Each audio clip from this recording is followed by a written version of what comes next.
नमस्कार दोस्तों, welcome back to my YouTube channel stock education. और आज जिस बारे में हम बात करने जा रहे हैं वो ट्रेडिंग पॉइंट ऑफ व्यू से बहुत ज़्यादा ज़रूरी है, क्योंकि ऐसा मान सकते हैं कि हर प्रॉफिट की शुरुआत यहीं से होती है और वो है अपनी कैपिटल को बचाना, अपनी कैपिटल को प्रिजर्व करके रखना। देखिए, ट्रेडिंग के अंदर एक कहावत है कि जो आपकी पहली जॉब है वो प्रॉफिट कमाना नहीं, अपनी कैपिटल को बचाना होनी चाहिए, क्योंकि अगर आपके पास कैपिटल बचेगी तो आप ट्रेड कर पाएंगे और प्रॉफिट कमा पाएंगे। और अफसोस की बात है कि 90% ट्रेडर अपने कैपिटल को 2 से 3 महीनों में गंवा देते हैं। और उसका कारण है क्योंकि वो रूल बेस्ड ट्रेडिंग नहीं करते, उनकी ट्रेडिंग में कोई रूल नहीं होता, कोई डिसिप्लिन नहीं होता। तो आज हम इस वीडियो में ऐसे ही 5 रूल्स के बारे में जानेंगे, जिसे आप अगर अपनी ट्रेडिंग स्ट्रैटेजी में, अपनी ट्रेडिंग कैरियर में इम्प्लीमेंट करेंगे तो आपको बहुत फायदा होने वाला है, क्योंकि ये रूल आपकी कैपिटल को बचाएंगे और आपको प्रॉफिटेबल बनने में मदद करेंगे। तो वीडियो की शुरुआत करते हैं। तो इस वीडियो में हम 5 रूल्स के बारे में जानेंगे, जिसमें हमारा जो पहला रूल है वो है rule number first, the 1% rule of capital. इसका मतलब है कि आप अपनी कैपिटल का सिर्फ 1% रिस्क ले सकते हैं। देखिए, आप कितनी ही अच्छी स्ट्रेटेजी यूज क्यों ना करते हो, पर अगर आप पर trade 10% risk of your capital ले रहे हैं तो आपकी 10 ट्रेड गलत और आपकी कैपिटल खत्म, मतलब आप मार्केट से बाहर हो जाएंगे। और 1% रूल कहता है कि आपको अपनी कैपिटल का सिर्फ 1% रिस्क लेना है। इसका मतलब है कि मान लीजिए आपकी जो कैपिटल है वो 1 लाख रुपए, और इस कैपिटल का आपको 1% रिस्क लेना है, जो होता है 1,000। सॉरी, ये तो ज्यादा लगती है 1,000। अब इससे क्या होगा, अगर आप मार्केट में लगातार गलतियां भी करते रहेंगे तो आप मार्केट में सर्वाइव कर जाएंगे, और अगर आप मार्केट में सर्वाइव कर गए तो आप प्रॉफिटेबल बन ही जाएंगे, आज नहीं तो कल।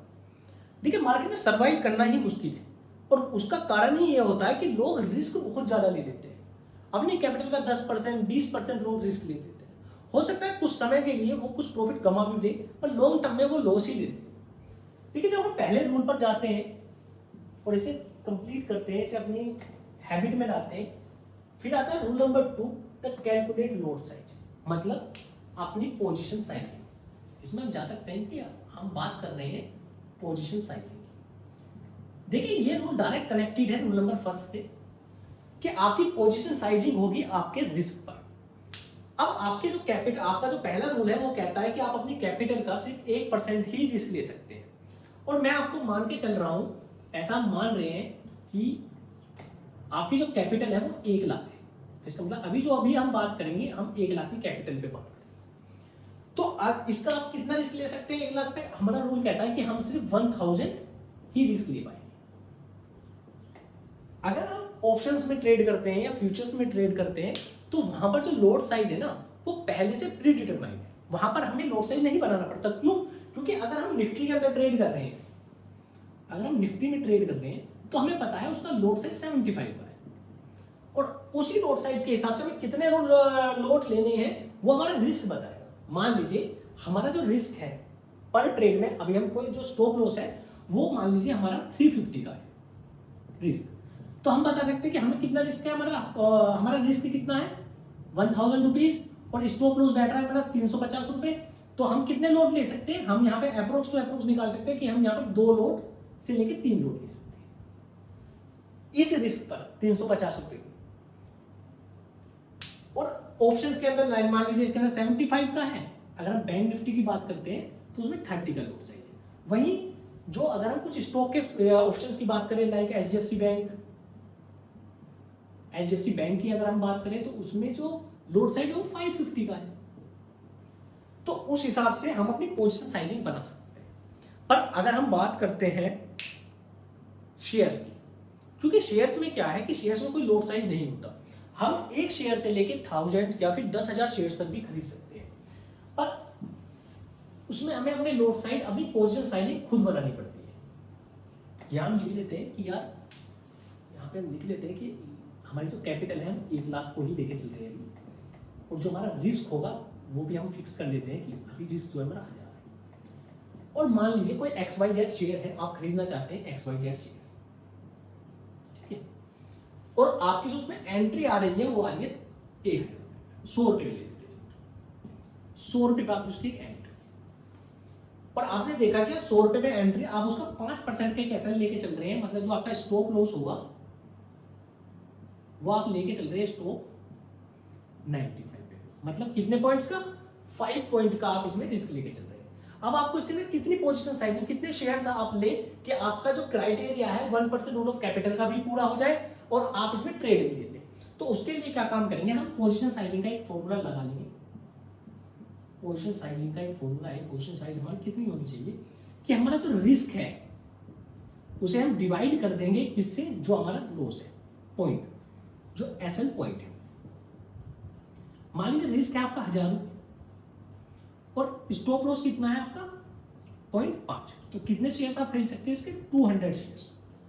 तो XYZ कंपनीज के आप 200 शेयर्स खरीद सकते हैं और जो आपका रिस्क होगा वो भी आपका मैच कर पा रहा है कि 1% रूल ऑफ कैपिटल पे कि आप उसमें 1000 रुपए का ही रिस्क ले पाएंगे। और ऐसे आप कितने शेयर्स खरीद सकते हैं वो आप निकाल लीजिए कि आप कितने रुपए के, आपके रुपए इसमें कितने, इस एसएल के हिसाब से आपके कितने रुपए इसमें लगे हैं। भाई 100 रुपए तो प्राइस ही है, ठीक है, तो 20,000 रुपए लगे आपके। आप 80,000 पे आप किसी और दूसरे स्टॉक में रिस्क ले लीजिए, आपका सारा पैसा एक स्टॉक में नहीं लगा इसमें। देखिए जब हमारा ये वाला रूल पूरा हो जाएगा, ये रूल कंप्लीट हुआ, चलते हैं रूल नंबर 3 पर, वो है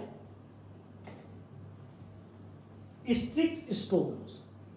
देखिए स्टॉप लॉस स्ट्रिक्ट होना बहुत ज्यादा जरूरी है, फिक्स होना बहुत ज्यादा जरूरी है, क्योंकि देखिए एग्जैक्टली आपके मन में ना ये थॉट भी आया कि स्टॉप लॉस हटा देता हूं, तो वहीं आपको अलर्ट हो जाना है कि उस दिन की साइकोलॉजी आपकी कहीं ना कहीं डिस्टर्ब होने वाली है। तो स्टॉप लॉस देखिए मैं आपको बता दूं, ये स्टॉप लॉस नहीं है मार्केट के अंदर, ये आपकी है इंश्योरेंस पॉलिसी, ये आपकी इंश्योरेंस पॉलिसी है, ये आपका इंश्योरेंस है जो आपको हानि होने से बचाता है। जैसे हम हेल्थ का इंश्योरेंस रखते हैं जो हमें फ्यूचर में मदद करता है, ऐसे ही ये स्टॉप लॉस आपको मार्केट में सर्वाइव करने में मदद करेगा। तो अगर आपने एक बार स्टॉप लॉस लगा दिया तब उसे हटाना नहीं है, कुछ भी थॉट आ जाए। अब मन में ऐसा भी आता है कभी कभी स्टॉप लॉस गलत लगा दिया है, स्टॉप लॉस थोड़ा और नीचे होना चाहिए, मैंने जल्दबाजी में वहां लगा दिया, स्टॉप लॉस आज नहीं लगाता हूं, कभी मार्केट हो सकता है मार्केट रिकवर कर जाए। तो ऐसे ऐसे थॉट जब मन में आने लगे ना, तो समझ लीजिए कि उस दिन आप स्टॉप लॉस अगर आपका गया तो आप सिस्टम बंद कर दीजिए अपना और बैठ जाइए, कहीं घूमने चले जाइए, वो ज़्यादा बेटर होगा। क्योंकि हो सकता है कि उस दिन आप एक स्टॉप लॉस ना ले, 2 ले, 3 ले और अपनी कैपिटल को भी गंवा दें, क्योंकि ये ही थॉट प्रोसेस आपको दिक्कत करेगा। एक ही देखिए, आप लगातार प्रॉफिट करते जाएंगे मार्केट में, हो सकता है महीने, 2 महीने, 3 महीने, और एक दिन ऐसा आएगा जो पूरा प्रॉफिट लेके चले जाएगा और उसमें सारा खेल आपकी साइकोलॉजी का होगा, वो एसएल वाला ही होगा। तो इस बात को आपको ध्यान में रखना है। तो स्टॉप लॉस आपको स्ट्रिक्ट रखना है बिल्कुल, एक बार लगा दिया तो लगा दिया, चाहे कुछ भी हो जाए। स्टॉप लॉस आपको नीचे नहीं करना, थोड़ा लॉस नहीं बनाना है, लॉस कम करना है। आप उसे ट्रायल कीजिए। आपने कोई स्टॉप लॉस, मान लीजिए आपने कोई स्टॉप लॉस है, आपने कोई भी मान लीजिए निफ्टी का कोई ऑप्शन आपने बाय किया, मान लीजिए 200 पे बाय किया, ठीक है, अभी आपने एसएल उसका 180 पे लगाया, ठीक है, अब वो प्राइस यहां से रिवर्स ऊपर चला गया, 210 चला गया, 220 चला गया। अब आप क्या काम कीजिए, इसके एसएल को आप शिफ्ट कर लीजिए, आप ये 180 पे था, इसे 185 पे कर लीजिए या फिर 190 पे कर लीजिए। आपने अपने लॉस को कम करना सीखिए, प्रॉफिट को नहीं। अब एवन ये कि वो आपने 200 पे लिया, प्राइस 190 आ गया, यहां से उल्टा हुआ, प्राइस 190 आ गया, यहां से फिर प्राइस दोबारा 188 आ गया। अब आपको लगा मेरा तो एसएल टच हो जाएगा, आपने क्या काम करा, एसएल 175 कर लिया, प्राइस फिर 180 आ गया, आपने 170 कर लिया। अब उससे क्या होगा, आप सोच रहे हो मार्केट यहां से रिकवर कर जाएगा, वो रिकवर नहीं करेगा। आप जितना एसएल करोगे वो आपका स्टॉप लॉस टच करके ही जाएगा। अब आप इसे 150 पे भी ले आओगे ना, ये इसे टच करने के बाद फिर 250 चला जाएगा प्राइस, और आपकी साइकोलॉजी को बिल्कुल खराब कर देगा, डिस्टर्ब कर देगा। तो इस बात पे आपको ध्यान रखना है। जब आप रूल नंबर 3 को कंप्लीट कर लेंगे, स्ट्रिक्ट एसएल को ले जाएंगे, फिर हम चलते हैं रूल नंबर 4, कैपिटल विड्रॉवल। देखिए कैपिटल विड्रॉवल का मतलब क्या है कि जब आप लगातार प्रॉफिट करते हैं, कुछ धीरे धीरे आपके प्रॉफिट्स बनने लगते हैं, आप एक हफ्ते आपको प्रॉफिट हुआ, दूसरे वीक भी हुआ, तीसरे वीक भी हुआ, और आपकी कैपिटल ग्रो करने लगी। अब कैपिटल आपकी, मान लीजिए हमने अभी एज्यूम कर ही रखा था कि आपकी जो कैपिटल है वो 1 लाख है, और मान लीजिए 1 महीने आपको प्रॉफिट अच्छा हुआ तो आपकी जो कैपिटल है वो बढ़ के, मान लीजिए इस महीने आपको 10% प्रॉफिट, 10% प्रॉफिट आपने निकाल लिया, एग्जाम्पल से मान लें तो ये हो गई आपकी 1,10,000। अब आपको करना क्या है, इसका ना जो आपको प्रॉफिट हुआ, प्रॉफिट कितना हुआ आपको 10,000 रुपीज, इस 10,000 का आपको 20 से 30% विड्रॉ कर देना है। मतलब इसमें से आपको 2-3 हजार रुपए निकाल देंगे। अब 2-3 हजार रुपए निकालने के बाद जो आपकी कैपिटल बचेगी, यहां बचेगी 1,07,000। अब जो आपकी रिस्क कैपिटल है वो भी थोड़ी सी बढ़ी। अभी जो आप रिस्क लेते हो वो 1,10,000 पे लेते, अब 1,07,000 पे लोगे, 3,000 रुपए आपने विड्रॉ कर लिया। और अगले महीने फिर आपको प्रॉफिट हुआ, और मान लीजिए ये भी ग्रो कर गया कितने से, 10% से, तो फिर आपकी कैपिटल यहाँ पे कुछ ना कुछ कैपिटल फिर आपकी बढ़ गई। उसमें से भी आपको क्या काम करना है, 20 से 30% फिर निकाल लेना है। इससे क्या होगा कि यहाँ पे आपको फंड बढ़ता भी दिखेगा और आप उसमें से विड्रॉवल भी करते रहेंगे। अब जो पैसा आप धीरे धीरे निकाल रहे हैं उसे अपने सेविंग अकाउंट में डाल दीजिए, या फिर उसी पैसे को वहां से कोई इक्विटी शेयर्स लीजिए, उन्हें खरीद के रख लीजिए। उससे क्या होगा, आपकी पैसे की इन्वेस्टमेंट भी होती रहेगी, आपका पैसा सेव भी होता रहेगा। क्योंकि मार्केट में एक दिन ऐसा भी आएगा वो पैसा कहीं ना कहीं एसेट्स भी लगेंगे, आपको लॉसेस भी होंगे, तो उसमें आपका कुछ पैसा सेव होता रहेगा, वो इन्वेस्टेड होता रहेगा। तो आपको अपनी कैपिटल को विड्रॉ करते रहना है। अब चलते हैं रूल नंबर 5 पे, जो कि मुझे लगता है ये सबसे इंपॉर्टेंट रूल मुझे लगता है, मेंटेन ट्रेडिंग जर्नल। देखिए ट्रेडिंग जर्नल होती है जब हम किसी ट्रेड को करते हैं ना, तो उसका पूरा ब्यौरा लिख लेना।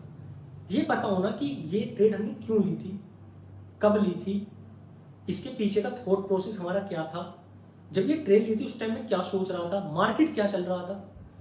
तो उससे पता चलता है कि हम गलतियां कहाँ कर रहे हैं। एग्जाम्पल से अगर मान लीजिए मार्केट बुलिश है, मार्केट ऊपर जा रहा है और आप पुट साइड में एंट्री बना रहे हैं, तो उसमें आप क्या सोच रहे हैं कि आपको लग रहा है मार्केट रिवर्स होगा, पर मार्केट रिवर्स नहीं हुआ, वो उल्टा चल रहा है। दूसरी बार भी ऐसे ही हुआ कि मार्केट बियरिश है, पर आपको लग रहा है कि मार्केट रिवर्स होगा, आप कॉल साइड में एंट्री कर रहे हैं। अब उससे क्या होगा, आपने फिर देखा, फिर आप लॉस में गए। तो आपको समझ में आया कि मैं ट्रेंड के साथ नहीं, मैं गलती कर रहा हूँ, ट्रेंड के अपोजिट रहकर।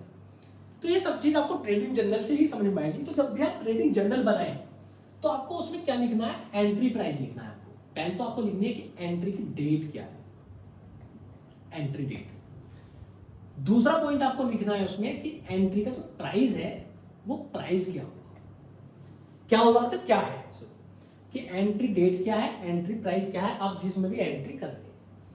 फिर जब आप उस स्टॉक में एंट्री कर रहे हैं, आप किस सेटअप पे कर रहे हैं, आपकी स्ट्रेटेजी क्या है, स्ट्रेटेजी आप लिखेंगे उसमें। मैं इस स्ट्रेटेजी पे एंट्री कर रहा हूँ, कोई भी स्ट्रेटेजी हो सकती है, ठीक है। ब्रेकआउट स्ट्रेटेजी पे कर रहे हो, कोई ब्रेकडाउन हुआ है इसलिए कर रहा हूँ, या फिर किसी कैंडलस्टिक पैटर्न के ऊपर मैं कर रहा हूँ, कोई चार्ट पैटर्न बना हुआ है उसके ऊपर एंट्री कर रहा हूँ। जो भी आपको स्ट्रेटेजी लगे वो आप लिखते, प्राइस एक्शन लिख रहा है, आपको प्राइस एक्शन पे एंट्री कर रहे हैं, तो आप उस चीज को लिखिए। उसके बाद लिखिए कि उसमें स्टॉप लॉस कितना है, स्टॉप लॉस क्या वो आपके 1% रूल ऑफ कैपिटल को फॉलो कर रहा है, नहीं कर रहा है, कितना स्टॉप लॉस है, ये मेरा स्टॉप लॉस है। इस स्ट्रेटेजी में मेरा टारगेट क्या है, टारगेट क्या है। अच्छा टारगेट नहीं मिला पर मैं एग्जिट कर गया, तो अगर मैं एग्जिट करा हूं उस एग्जिट पे, और उसका रीजन क्या है, एग्जिट होने का मेरा रीजन क्या है, वो चीज लिखिए आप अपने।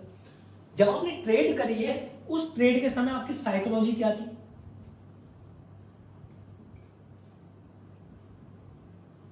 साइकोलॉजी क्या थी, ट्रेड करते वक्त मार्केट का स्ट्रक्चर क्या है, मार्केट स्ट्रक्चर लिखिए, मार्केट बुलिश था, बियरिश था, क्या था। तो वो सारी चीजें आपको इसके अंदर लिखनी है। जब आप इसमें लिखेंगे इन सब चीजों को, तो आपको पता चलेगा कि आप गलतियां कहां कर रहे हो, आप उन गलतियों को आइडेंटिफाई कर पाएंगे, आप पता लग पाएंगे कि यहाँ यहाँ मैं गलतियां कर रहा था, आप उन गलतियों को सुधार पाएंगे, अच्छे तरीके से और मार्केट को समझ पाएंगे। ठीक है, ये जो ट्रेडिंग जर्नल है ना, ये आपको समझने में मदद करेगा कि आप क्या गलती कर रहे हैं। अगर आप इन रूल्स को फॉलो करते हैं ना, तो आपकी कैपिटल प्रिजर्व हो जाएगी, आप मार्केट में सर्वाइव कर जाएंगे। देखिए पहले सर्वाइव करना सीखना है मार्केट में, कि सर्वाइव कैसे करना। अगर आप सर्वाइव करना नहीं सीख पाए, तो आप हर बार अकाउंट को फिल करते रहेंगे, अपने डीमेट अकाउंट को, वो खाली होता रहेगा, आप फिल करते रहेंगे, खाली होता रहेगा। एक बार आप प्रॉफिट कमाना सीख जाए, क्वांटिटी धीरे धीरे बढ़ाइए। अगर आप इनमें से कोई भी रूल को फॉलो नहीं करते हैं तो हमें कमेंट में जरूर बताइए कि हम इस वाले रूल को फॉलो नहीं करते हैं। और अगर आपको इस वीडियो से कोई हेल्प मिली, कुछ भी आप थोड़ा बहुत समझ पाए, वो भी हमें कमेंट में जरूर बताइए।